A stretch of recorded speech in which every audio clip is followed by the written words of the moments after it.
Welcome to the University of Life and Motivation 101, the motivation equation. I know exactly why you're here. It's because you want to keep the house clean and eat healthy and feel great and exercise and have an amazing body and be popular and loved and wealthy and wise. And you understand that the only thing standing between you and all those dreams is action. And action requires motivation. It's that simple. If you're motivated, you act. And if you act, you get results. So let's get started. First, I'll teach you a clear and simple view of what motivation is and how it works. And then I'll give you a dozen practical applications to make it flow abundantly into your life. Think of something you did today or recently, and then list all the reasons why you did it. If you want a more workshop-like experience, pause the video and actually do this. Write them down. If not, here's an example. Let's say you woke up this morning, which I'm confident you did. That was involuntary, so it didn't require any motivation, but then you got out of bed. Why? Maybe you just had to go to the bathroom. That's why God gave us bladders, so you wouldn't just lay in bed all day long. Maybe you were hungry. Maybe you had to go to work or school, or maybe you had something really exciting to look forward to today. Notice here that there are two types of motivations, negative and positive. Negative motivations seek to fill unmet needs or stop unpleasant feelings or experiences like needing to go to the bathroom or filling your empty stomach. There's nothing wrong with negative motivations. They probably deserve credit for the vast majority of things that actually get done in this world.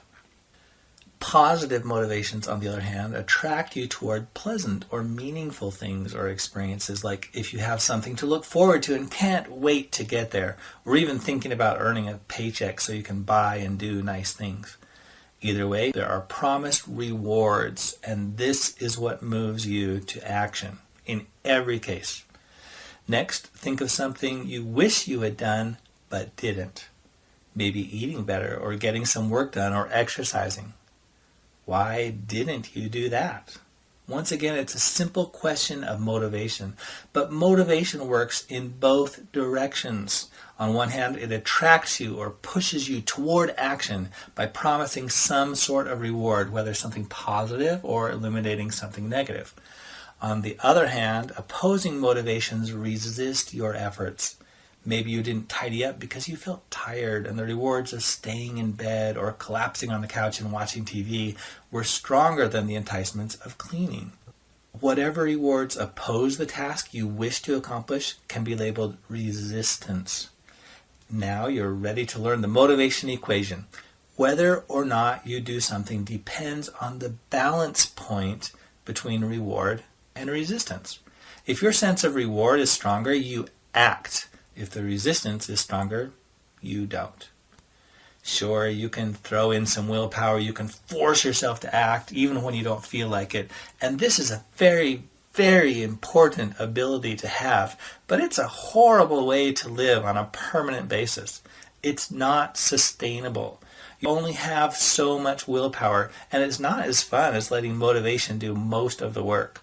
It's like pushing a car up a hill versus sitting inside and coasting down the other side. You can't push forever, but coasting downhill, that's a breeze. So how can you put the motivation equation into practice in your life?